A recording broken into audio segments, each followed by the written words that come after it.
सांदीपनी मुनी कुठं होते ते उज्जैन आहे ना. तर प्रभू रामचंद्रांचे गुरु कोण आहे ना, घेतलं का नाही. मग भगवान जेव्हा जेव्हा अवतार घेतात भगवान स्वतः गुरु स्वीकारतात. मग आपण का म्हणायचं मीच. तर प्रत्येकाच्या जीवनामध्ये गुरु असणं आवश्यक आहे. वशिष्ठ मुनी as his guru and so even the supreme person of God who is source of wisdom accepted guru to emphasize the need of acceptance. का गुरुचं गरज आहे आपल्या जीवनामध्ये म्हणून भगवत गुरु स्वीकारतात, नाही तर भगवंताला गुरु स्वीकारण्याची गरज नाही लोकांना दाखवण्यासाठी. आणि भगवंतांनीच भगवद्गीतेमध्ये पण सांगितलेलं आहे की गुरु विना विद्या नाही. जर तुम्हाला भगवद्गीता जाणून घ्यायचे तर एवं परंपरा प्राप्तम. भगवद्गीताच्या 4व्या अध्यायातील 2ऱ्या श्लोकामध्ये भगवान म्हणतात की तू परंपरेतून येणाऱ्या ज्ञानाद्वारे मला जाणू शकतो. तर संप्रदाय म्हणजे काय. संप्रदाय आपण ऐकतो संप्रदाय. या संप्रदाय किती संप्रदाय मी सांगितले 4 संप्रदाय. संप्रदाय म्हणजे काय chain of masters in which particular guru hears and speaks the truth is called sampradaya. साखळी. संप्रदाय म्हणजे काय साखळी वरून खाली आलेली एक एक कडी जोडलेली गेली आहे. आणि ते ज्ञान जसं आहे तसं खाली एक एक कडीतून खाली खाली खाली खाली खाली येत राहत आपल्यापर्यंत आला. आता आपल्याकडून आपण जसं तसं पुढे दिलं पाहिजे ना.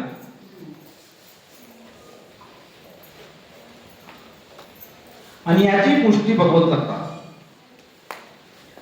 फॉर इंस्टन्स एक्झाम्पल दिले इन ब्रह्म संप्रदाय म्हणजे आपला संप्रदाय कुठला आहे. Vedic knowledge descends from Brahma. Brahma gave this knowledge to Narad. Narad delivered to Vyasdev, and so on about break even today continued by the disciple of Sri Prabhupada. कुठून आलं ब्रह्मदेवापासून नारदाकडे, नारदाकडून व्यासाकडे, व्यासाकडून खाली खाली खाली हे श्री प्रभुपाद आणि त्यांचे शिष्याकडून आता आपल्याकडून आपल्याकडून पुढं. ह्याला काय म्हणतात संप्रदाय.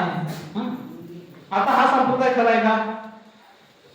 हे संप्रदायाचा उल्लेख कुठं आहे का. तर हे ज्ञान जसं प्रभुपादांनी त्यांच्या शिष्यांना दिलं त्याच पद्धतीनं हे ज्ञान आता पुढे जात आहे. तर हे संप्रदायामध्ये काय सांगितले बघा. पद्मपुराणामध्ये भाग येतं संप्रदाय विहीन मंत्रस्य ते निष्फल मत.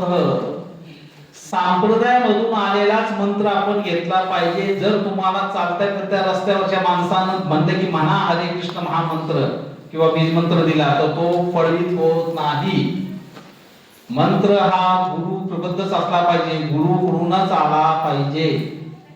गुरुकडून आला पाहिजे. जर मंत्र कारण की असे मंत्र भरपूर आहे. गायत्री मंत्र म्हणतात ना सगळे. अनुराधा पोडवाल गाववर थकली की बिचारे. परंतु गायत्री मंत्र असा तसा म्हणायचा नसतो, नाही तर त्याचे दुष्परिणाम पण येतात. हे लोकांना माहितच नाही. गायत्री मंत्र फार महत्वपूर्ण मंत्र आहे. तो कसाही म्हणून चालत नाही, कोणीही म्हणून चालत नाही. तर मंत्र हे कसे आले पाहिजे, कसे आले पाहिजे संप्रदायाकडून गुरुच्या मुखातून आले पाहिजे.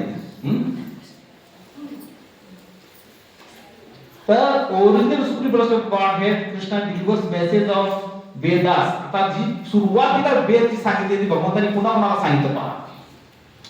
श्री ब्रह्म रुद्र शंख वैष्णव क्षिती पावन चत्वारस ते करो भव्य हे उत्कल पुरुषोत्तमा. तर हा मेसेज पहिला भगवंतांनी तुम्हाला दिलेला आहे. श्री म्हणजे लक्ष्मीजींना सांगितलं. लक्ष्मीजी कुठं असतात भगवंतांच्या चरणाशी आहे. त्यानंतर ब्रह्मदेव जेव्हा नाभी कमळातून भगवान ब्रह्मदेव झाले त्यांना सांगितलं. आणि भगवंतांचं वैष्णवान यथा शंभो कोण आहे. वैष्णवामध्ये सर्वश्रेष्ठ कोण आहे भगवान शिव आहे त्यांना सांगितलं. आणि त्यांच्या गावावर 4 कुमार आले होते भगवंतांना भेटायला. त्यांना पण सांगितलं सनक सनातन सनत कुमार सनंद. आणि म्हणून ह्या 4 लोकांच्याकडून 4 संप्रदाय आले. किती आले 4 संप्रदाय आले. भगवान श्री कृष्णांनी ब्रह्मदेवांना सांगितलं. आणि कलियुग मध्ये त्याचे आचार्य आहेत कोण माध्वाचार्य. म्हणून ब्रह्म मध्व गौडीय संप्रदाय म्हणजे आपला संप्रदाय. श्री संप्रदाय यांचे आचार्य कोण आहेत रामानुजाचार्य. रामानुजाचार्य कुठे आहेत.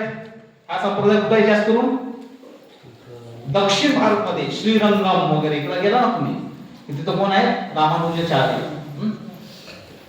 त्यानंतर शिवजी आहे, त्यांच्याकडून आला कुठला विष्णू स्वामी. आणि ह्यातून नंतर वल्लभ संप्रदाय प्रकट झाला. पंढरपूरमध्ये गेल्यावर मला तिथे दिसेल वल्लभाचार्यांचे हे आहे ते विष्णू स्वामी आहे, लॉर्ड रुद्र संप्रदाय हा. आणि कुमार संप्रदाय हे निंबार्क संप्रदाय म्हणून आहे. तर अशा प्रकारे हे 4 अधिकृत युनिव्हर्सिटीज आहेत. काय आहेत? आध्यात्मिक ज्ञान प्राप्त करण्यासाठी असलेले 4 संप्रदाय. ह्यामध्ये ज्ञान आपल्याला खरं भेटणार. याच्या पलीकडे जाऊन जर संप्रदायाच्या बाहेर जाऊन कोण सांगत असेल तर तिथून कोणतंही ज्ञान घ्यायचं नाही. कुठून घेतलं पाहिजे ज्ञान? आपण संप्रदायामधूनच, या 4 संप्रदायामधून. आणि हे सांगितलेलं आहे इथं बघा काय.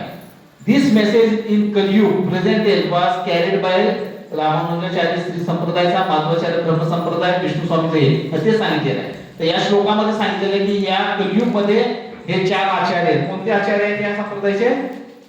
हे 4 आचार्य आपल्याला माहित पाहिजे. माधवाचार्य, रामानुजाचार्य, विष्णू स्वामी आणि निंबार्काचार्य. कलियुग मध्ये हे ज्ञान ह्या आचार्यांच्या मार्फत आपल्याला मिळत आहे.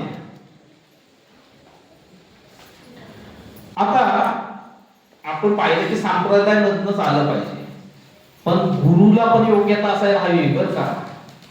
कोणीही गुरु नाही होऊ शकत आणि ज्ञान देऊ शकत नाही. गुरुसाठी पण योग्यता आहे.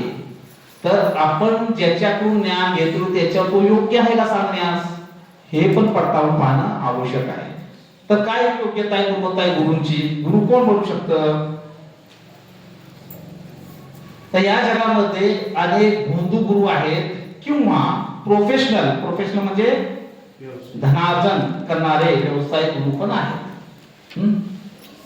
आणि हे जास्त आहेत. तर जसं सांगितलं जातं की भागवत कथा सप्ताह आयोजित केले जातात,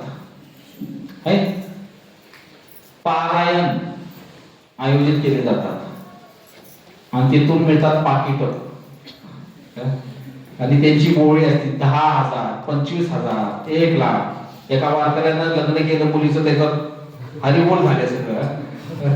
तो बिचारा सांगत होता कशाला लग्न लावताय, स्वतःच जेव्हा मुलीचं लग्न लावलं आता टोचतंय. हजारो हजारो हजारो असे आपल्याला व्यावसायिक गुरु भेटतील ज्ञान देणारे. स्वतः सांगे ब्रह्मज्ञान आपण कोरडे पाषाण. असं चालत नाही. तर ही लोक charges fees for secret mantras giving false promises. एक तर म्हणतात की भागवत कथा ही कधी विकता येत नाही. ज्या वेळेला भागवत कथा विकली जाते त्यावेळेला त्यातलं सर्वात जो सार असतो तो निघून जातो, तो फक्त व्यवसाय म्हणून राहतो. जी लोक हजारो लाखो लोकांना बसवून तुमच्या डोळ्यातून अश्रू निघतील असे सांगतात कथा, लोक रडतात, हृदय परिवर्तन होत नाही.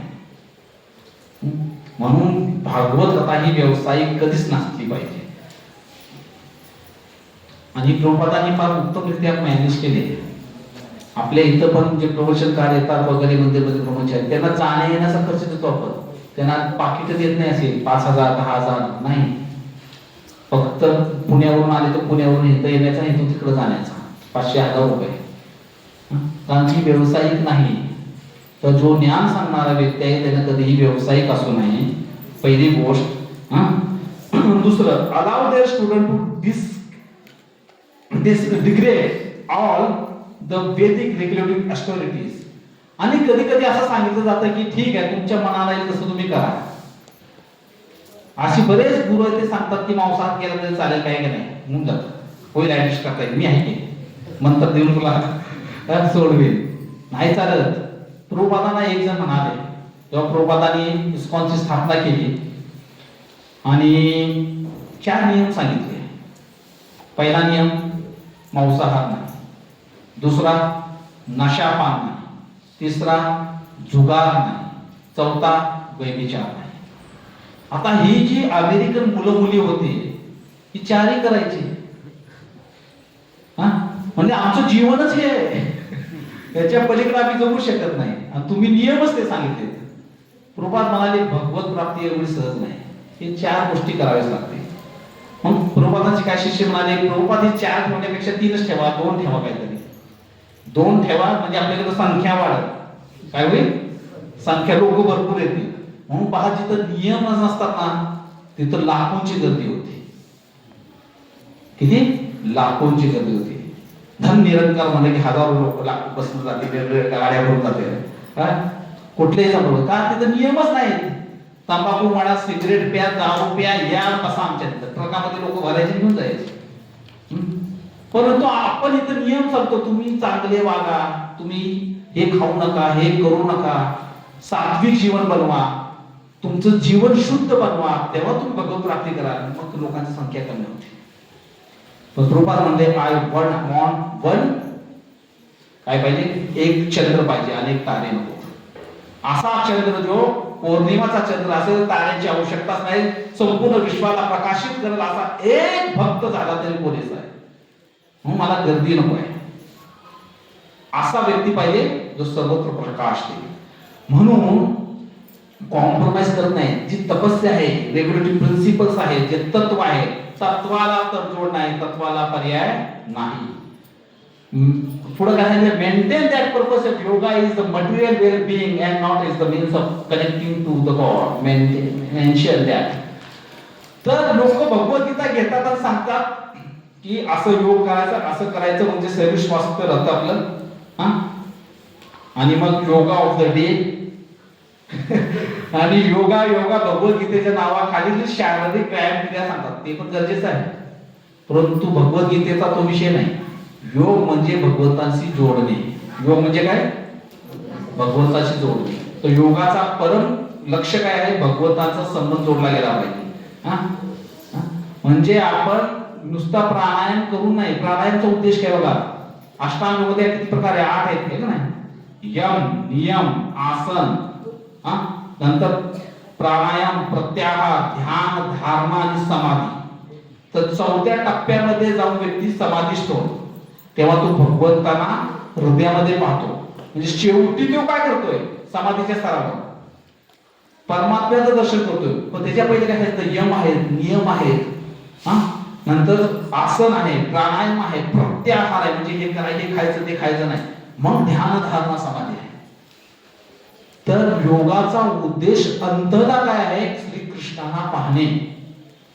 जर जो एखादा गुरु म्हणत असेल की फक्त योगाचा उद्देश शारीरिक क्रिया आहेत, तर तो परिपूर्ण नाही. आणि सगळ्यात मोठा आहे हा मायावाद. ह्याचंच खंडन प्रभुपाद आणि आपल्या परंपरेने केलेले आहे. आणि हा जो मायावाद सर्वत्र आहे की हा गुरु सांगतो की मी भगवान आहे, या माझ्या पाया पडा, मी तुम्हाला मंत्र देत तुमचं दुःख दूर करेन. आणि पुढे जाऊन जास्त पैसे पाहिजे असतील तर तो म्हणतो की तुम्हाला पण मी देव बनवतो, तसाच माझ्यासारखा देव तुम्हाला पण बनवतो. त्याला फक्त 2 करोड रुपये लागते. किती? 2 करोड बँकेत ट्रान्सफर करा, माझ्यासारखा भगवान तुम्ही बना. आणि भारतामध्ये सर्वात जास्त चालणारा व्यवसाय आहे तो हा आहे भोंदू बाबांचा. कुठल्या बाबांचा? भोंदू बाबांचा. म्हणून अशा चुकीच्या संप्रदायापासून, अशा भोंदू गुरुपासून आपण आपलं रक्षण केलं पाहिजे. मेंढराप्रमाणे एक पुढे गेले की आपण त्याच्या मागे चालत गेलं नाही पाहिजे. थांबलं पाहिजे, विचार केला पाहिजे, मी ज्या मार्गावर अग्रसर झालेलो आहे तो मार्ग योग्य आहे का? तिथं भेटणारं ज्ञान योग्य आहे का? ते माझे जीवनातले खरे समस्या खरं सोडवणार आहेत का? तर हे आपल्याला कळतं कधी? ज्या वेळेला एखादा व्यक्ती निस्वार्थपणे करतो. म्हणून पहिलाच पॉइंट काय सांगितलेला आहे की व्यावसायिक नसला पाहिजे. काय पाहिजे? व्यावसायिक नसला पाहिजे. मग गुरु कसा असावा? तर गुरु पहिला आहे, he has heard the absolute truth in disciplic succession coming from Krishna himself. जसं आपण चर्चा केली आतापर्यंत बऱ्याच वेळा की त्यानं पुन्हा श्रवण केलं पाहिजे.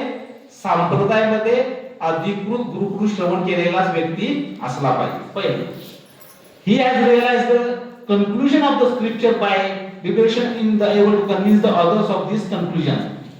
त्यानं जे ऐकलेलं आहे जसं आहे तसं ते त्याला दुसऱ्याला व्यवस्थित सांगता पण आलं पाहिजे.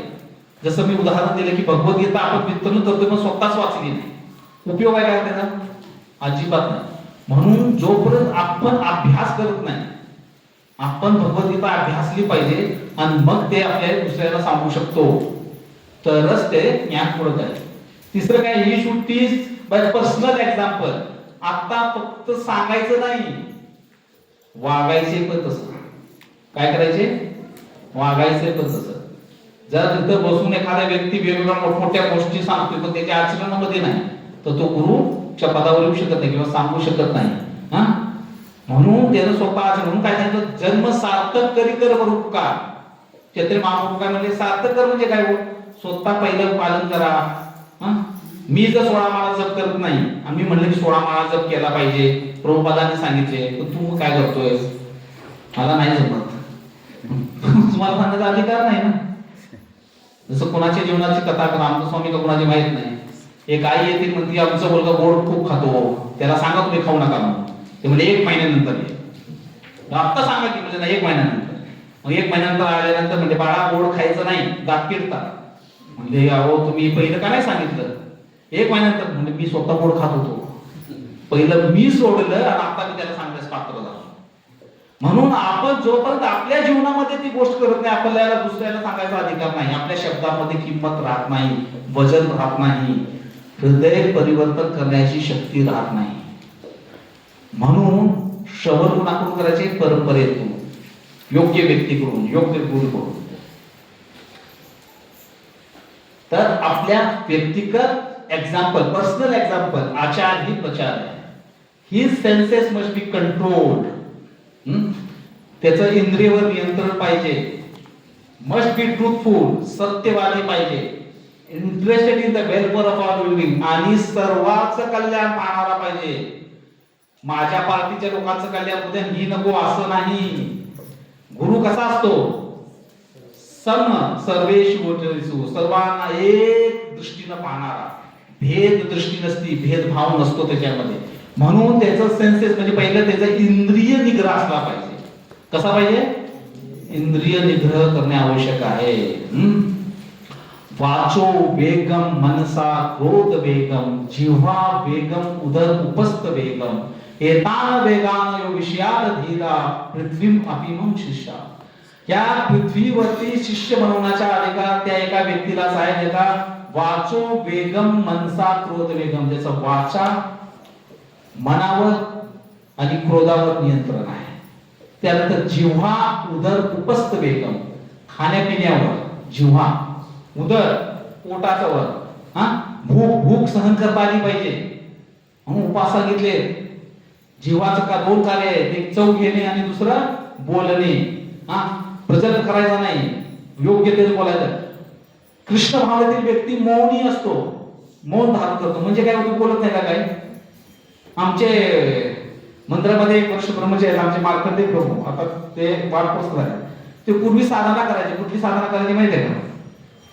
मौन व्रत धारण करायचे. म्हणजे कसली साधना हो प्रभूजी? नवीन नवीन आले ते म्हणजे आम्ही सकाळपासून संध्याकाळपर्यंत कुणाशी बोलत नाही, काय बोलायचं नाही, जीवावर कंट्रोल नाही होत. असं बोला, कृष्णाविषयी बोला, नॉन स्टॉप बोला तुम्ही.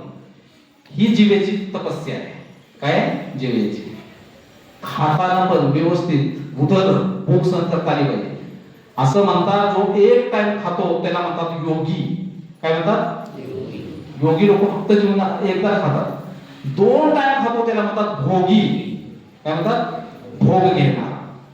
3 टाइम खातो त्याला म्हणतात रोगी. म्हणून बहुतांशी 3 टाइम खाणारे रोगी असतात. आमच्याकडे येणारे कॅटेगरी आहे रोगी. आता सांगा 4 टाइम खाणारा महारोगी, 5 टाइम खाणारा महामहादा होता.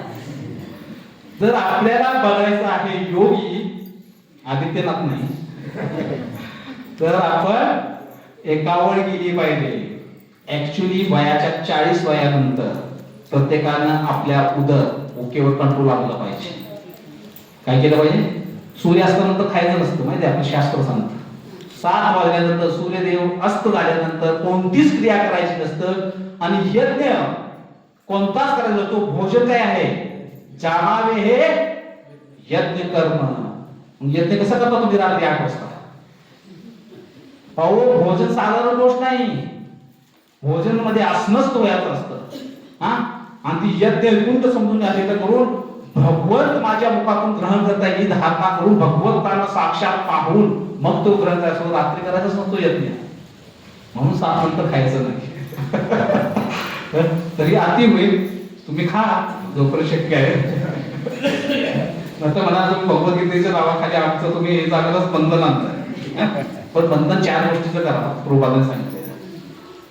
तर ही senses must be control, must be truthful, आणि काय केलं पाहिजे, सामाजिक सर्वांचा कल्याण पाहणारा पाहिजे. आता ही फार महत्वाचा पॉइंट आहे बरं.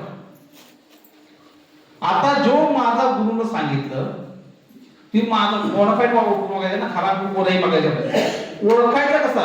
ठीक आहे, या गोष्टी तर आपल्याला समजणार नाही तो खरं बोलतोय का नाही, तो आचार्य प्रचार आहे थोडंफार कळेल, पण परंतु त्याचं खरंच तो वास्तविक ज्ञान तुम्ही कसं करणार, त्याला 3 पॉइंट चेक म्हणतात. त्याला चेक करायचं कसा? त्याला म्हणतात गुरु साधू शास्त्र प्रमाण. जे गुरुनं सांगितले तेच एक साधूनं सांगितलं पाहिजे. कुणी म्हणजे शास्त्राचा जाणकार व्यक्ती आहे, तो भक्त आहे बाबा, आणि तेच शास्त्रामध्ये असलं पाहिजे. म्हणजे भगवद्गीतेचं ज्ञान, भगवद्गीतेचा भक्त जो आहे त्याचं, आणि गुरु जो पाण्यासारखा सांगतोय, आमच्या तिघांचे शब्द एकसारखे आले पाहिजे. म्हणजे गुरु साधू शास्त्र चेक पॉइंट आहे. तिन्ही एकत्र येत असले जर भगवद्गीता म्हणताय की भगवान कृष्ण पूर्ण पुरुषोत्तम आहेत, साधू म्हणतोय भगवान कृष्ण पूर्ण पुरुषोत्तम आहेत, आणि एखादा गुरु म्हणतोय की मी भगवान आहे, फसलं का नाही गणित? म्हणजे जे शास्त्रात सांगितलंय ते साधू व्यक्तीने सांगितलं पाहिजे, तेच गुरुनं सांगितलं पाहिजे. मग गुरु काय बोलतोय याच्यावरून आपल्याला समजतं की गुरु भोंदू आहे का खरा आहे. गुरु काय सांगतोय, गुरु कोणतं तत्व ज्ञान देतोय, ह्याच्यावरून आपल्याला समजू शकतो की गुरु कोण आहे, भोंदू आहे का खरा आहे. तर हे गुरुचं तत्वज्ञान झालं. आता गुरु गुरु सगळं झालं, पण आता शिष्याचं पाहिलं पाहिजे की काय? गुरुला तर आपण पडताळून पाहिला चांगला, इकडून तिकडून चारी बाजून. आता शिष्य म्हणजे जो गुरुकडून ज्ञान घेणार आहे, म्हणजे आपली सारखी लोक, ती कशी पाहिजे? तर शिष्यासाठी सांगितलं पहिलं, sincerely enquire about the top most long term goal of life which is spiritual welfare. एक असतं शॉर्ट टर्म आणि एक असतं लॉंग टर्म. शॉर्ट टर्म म्हणजे लगेच प्राप्त होणार, लॉंग टर्म म्हणजे थोडा वेळ लागतो. तर शिष्याच्या हृदयामध्ये ही जिज्ञासा पाहिजे की माझ्या मृत्यूनंतर मी कुठे जाणार आहे, मृत्यूचं सत्य काय. लॉंग टर्म, मृत्यू लांब आहे ना अजून, तसं कोणाला माहिती आहे कधी येणार आहे, परंतु आपण लांब धरून चालतो. तर लॉंग टर्म गोल मध्ये मला भगवत प्राप्ती करायची, भगवत कोण आहे, मी कोण आहे, माझं त्याच्याशी काय नातं आहे, ह्या गोष्टीवर सिन्सिअरली गांभीर्यपूर्वक त्याने विचार केला पाहिजे. त्याच्या हृदयामध्ये जोपर्यंत हे प्रश्न येत नाही, मी कोण आहे, कुठून आलोय, का दुःख भोगतोय, देव कोण आहे, देवाजवळ कसं जाऊ, कोणता मार्ग आहे, हे प्रश्न निर्माण व्हायला लागल्यानंतर तो पहिली गुणवत्ता येते त्याच्यामध्ये. नंतर बघा, सबलिस्टली एल्बार विथ ओपन माइंड. तर ही विचारत असताना ओपन माइंड विचारायचे, मनामध्ये कुठला अंतर्गत हेतू ठेवून नाही. बघूया ते काय सांगतो हे, थांबा. म्हणजे गुरुला चॅलेंज करायचं नाही किंवा गुरुचं नॉलेज चेक करण्यासाठी नाही विचारायचं, तुम्हाला फसवलं जाणार. गुरुला चॅलेंज करून किंवा गुरुला मनामध्ये वेगळे उद्देश ठेवून प्रश्न विचारले तर तुम्हाला उत्तर मिळणार नाही. आणि त्यासाठी असायला हवा सर्व्हिस ॲटिट्यूड. गुरुची सेवा केली पाहिजे. सेवा केल्यानंतरच व्यक्ती नम्र बनतो आणि मगच तो प्रश्न विचारू शकतो. बी ए डिव्होटी ऑफ सुप्रीम लॉर्ड. आणि सर्वात महत्वाचा तो भगवंतांचा भक्त असला पाहिजे. कोण असला पाहिजे? आज मी बरेच भागवत कथा काय बघतो, काय काय लोक फक्त प्रवचनापुरतं तिलक माग बसतात, प्रवचनापुरती माळा घालतात, माहिती आहे तुम्हाला. अनेक असे वाद माळ तिला लटवायची पहिल्यांदाच पद्धत बघितली. खाता पिताला आम्ही माळ काढली की आता लावली आता, आणि परत निघाले वारीला की घातली माळ. वारकरी दारू पिणारे आमचे पेशंट आहेत बरेचसे.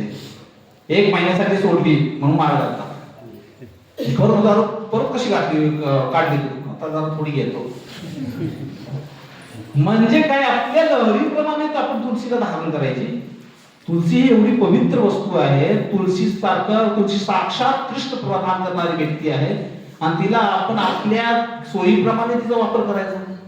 मला वाटलं म्हणून मी धारण केली, मला वाटलं म्हणून विसर्जन केली नाही. म्हणून आपण काय केलं पाहिजे, सर्व्हिस ॲटिट्यूड असायला पाहिजे.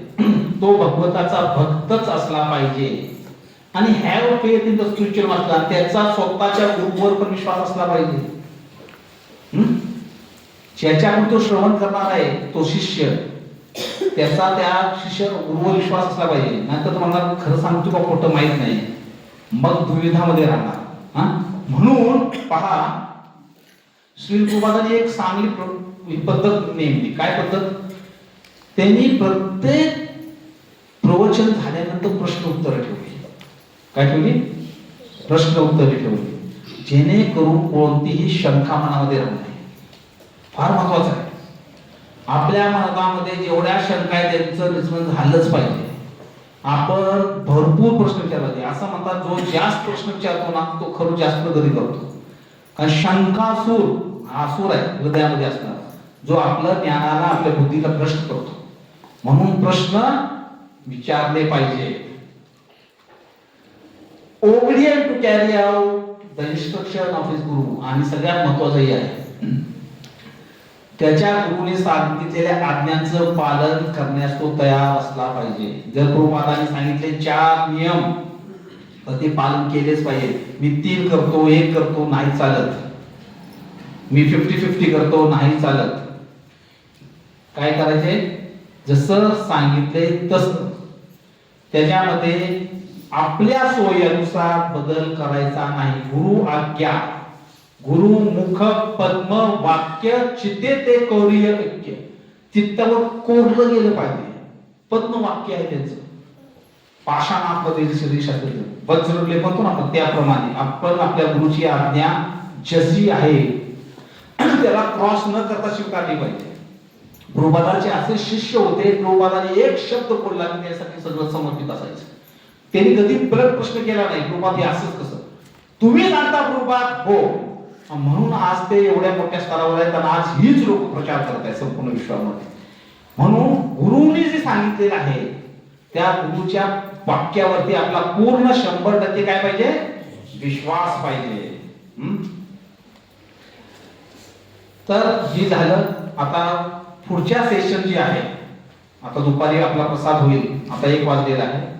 तर 5 ईश्वर पहिला आहे, म्हणजे भगवान नियंता.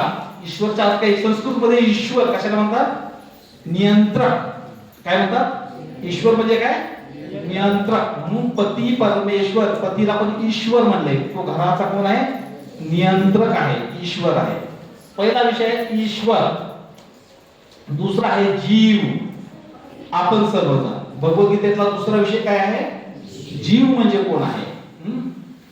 तिसरा आहे प्रकृती, जे 3 गुणापासून बनलेली आहे, सत्व रज आणि तम, मटेरियल नेचर. प्रकृती म्हणजे काय? चौथा आहे काळ, शाश्वत काळ जो आहे. आणि 5वं आहे कर्म, जे आपण करतो. तर किती विषय आहेत भगवद्गीतेचे? 5. ईश्वर, जीव, प्रकृती, काळ आणि कर्म. तर हे 5 विषय आहेत. हे दुपारच्या सेशन मध्ये घेणार आहोत. तर दुपारचं सेशन फार महत्वाचं राहणार आहे. त्यामुळे बरेच म्हणतात की Lord Krishna is responsible for war. ही जी कुरुक्षेत्रावर एवढा मोठा नरसंहार झाला त्यासाठी कृष्ण जबाबदार आहे. भगवान म्हणतात कृष्णाने युद्ध लावलं, कृष्णाने असं केलं, कृष्णाने तसं केलं, कृष्णाची इच्छा असं राहिलं असं सगळं, कृष्णामुळेच हे झालं, एवढे मारले गेले, असं दोषारोपण करणारी लोक पण आहेत. आणि ही लोक कधी भगवद्गीता समजू शकत नाही. तर खरंच तसं झालं होतं का? तर त्यासाठी एक छोटासा प्रसंग आहे, ते आपण हे करेक्ट आहे का? साऊंड करेक्ट आहे?